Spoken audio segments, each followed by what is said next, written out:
Hey guys, welcome back to the wood shop. Today is Hobby Friday, and we are going to be turning this lid some more. Come join me, see what it's all about. Now, as you can see, as I talked about yesterday, or last Friday, I made what is called a tenon. That's what this thing right here is. And usually they actually stick out just from the stick out from the wood. Not always. This one's sunk in, but typically they just stick out from the back, and they have a little what's called a shoulder. And in that, this is how you grip the wood without leaving any penetrating holes. Now, what grips onto that is called a scroll chuck. And that is this thing. This thing right here. Now, let me see if turning this light on does anything. A little bit. It needs work. It's definitely rusty because I use it, and I use it on wet wood, which isn't always the best thing for metal, clearly. And this would go onto here, and inside of here, underneath this and underneath this top piece, the reason why it's called a scroll is because there's a spiral on the inside.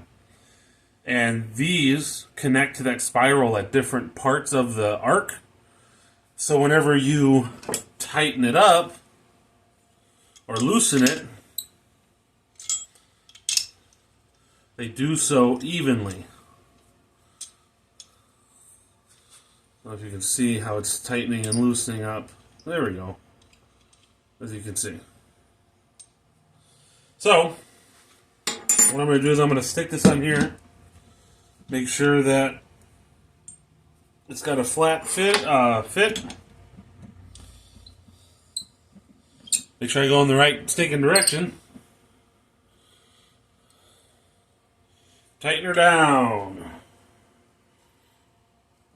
Now, you can over-tighten a chuck.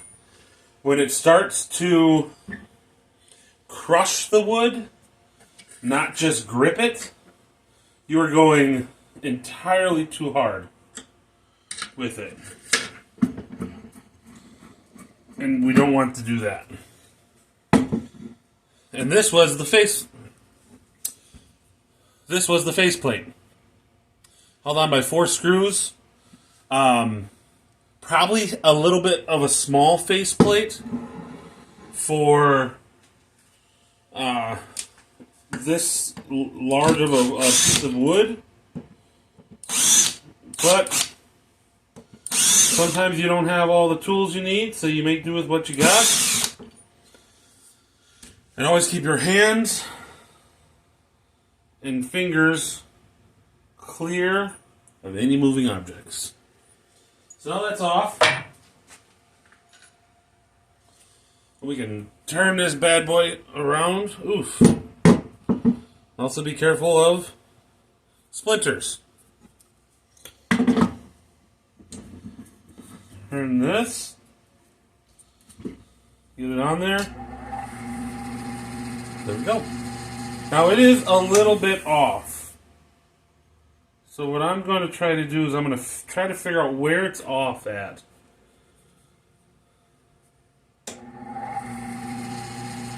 Actually, you know what? It's not off. So here's a funny thing is, when you don't have something completely round, like as you can see, I got this big area right here.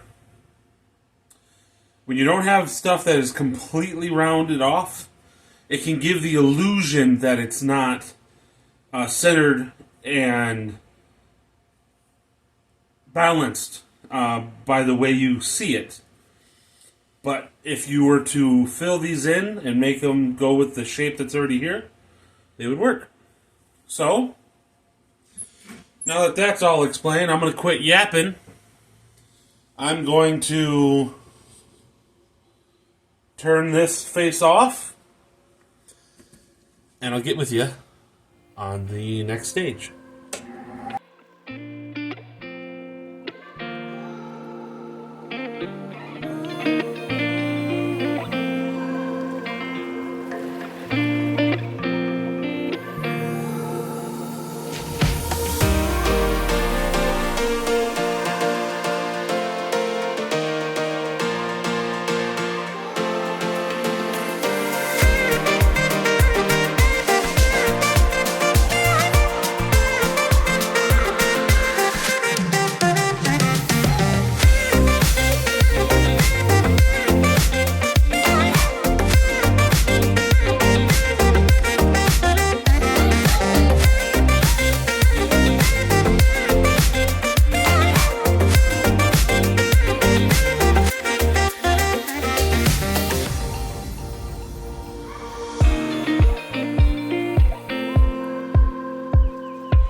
Okay, so now that I have cleared the face off, smoothed it over, I've got roughly the thickness that I'm looking for. I might go a little bit deeper. I might dome it a little bit, or concave it a little bit, just so that it'll sit on the urn nice and neat and proper. The first thing I gotta cut, though, is a holding spot. So something that I haven't told you guys yet, but this is not going to be a glued urn. This urn is going to have threads, like a metal urn would have. And there's a company, I can't think of the name. If I remember, I will link it in the description. But they make these amazing solid brass rings that have very tight. See if you can see that very well. Very tight threads, and this is the biggest one they make. It says it's 4 inches. It's more like 3 3/4 inches. But this, and here's the other piece. Whoops. Here's the other piece. The way this will work is that on the edge here, there's ridges. So you'll put your super glue, your resin, whatever you want in there, and you'll slip it into here. Now, you can do it 2 different ways. You can do it the way that I like, which, unless you're looking right in there, unless you're looking right at it, you can't really see it's there, which is like this. And then this piece will get sunken into this piece, and then it'll sit so you can't see it very easily. Or you can run it like that, which is more common, more what you would see in a traditional urn. And then this would just sit in the other one, and this one would be invisible again. The way I want to do it, I try to make them both invisible. And that, to me, just adds a little mystery to how it works. So, what I need to do now is I'm going to measure this to make sure that I know exactly what half is. I'm going to make a dot in the center of this, and then I'm going to mark it with these.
So I got this about where I want it.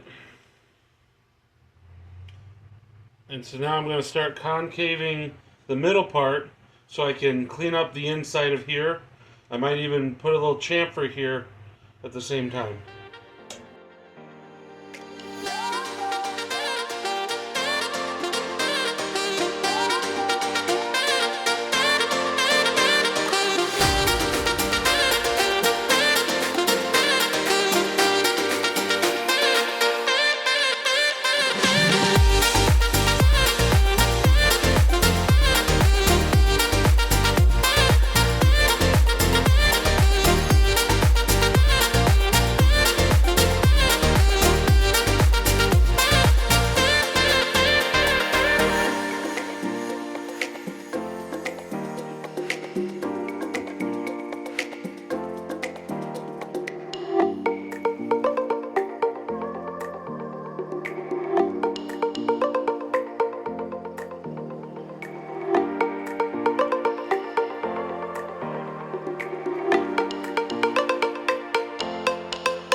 As you can see, we are much smaller than we were before.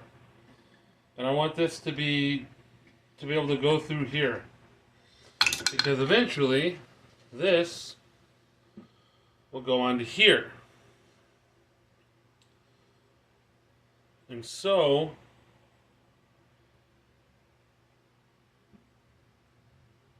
the way we want to do this is I'm going to sink this a little bit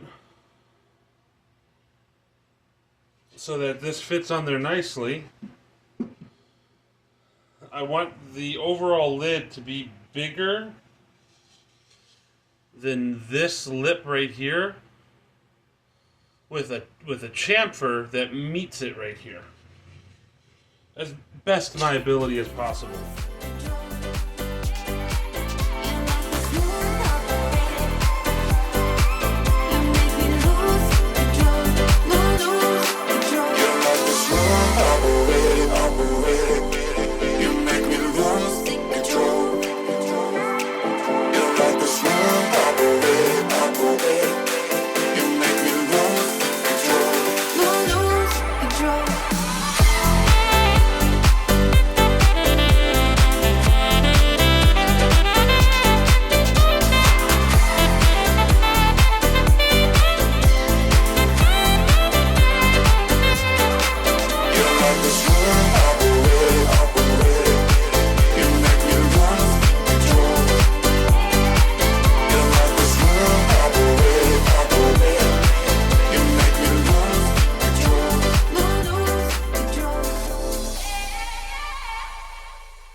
Now, I'm going to take my calipers, that are these things. I don't know what these are called. Big belly calipers. I like using them though. Now I'm going to measure where this lip is and try to get it close. Doesn't have to be perfect. I would actually kind of want it to be a little bit oversized.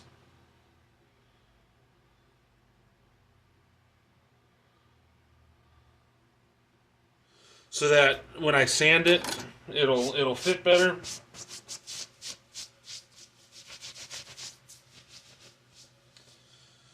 Because now I'm going to make my chamfer. Now I want the top to be domed. So I can't make a very shallow chamfer. I got to make one that goes in a little bit.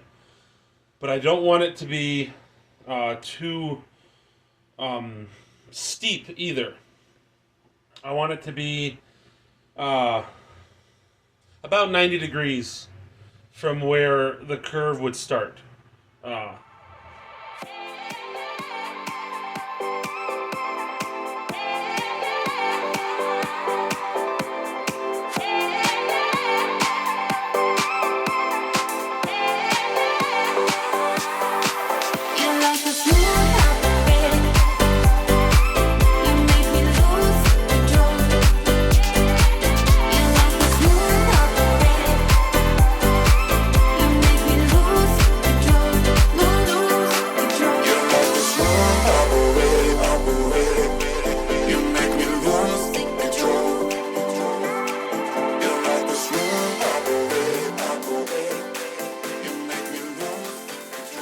So this is where we're going to leave it for tonight.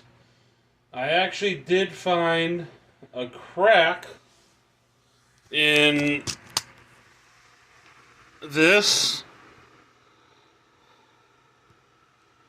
If you see it right there, it chipped out right here, which probably pushed this open a little bit.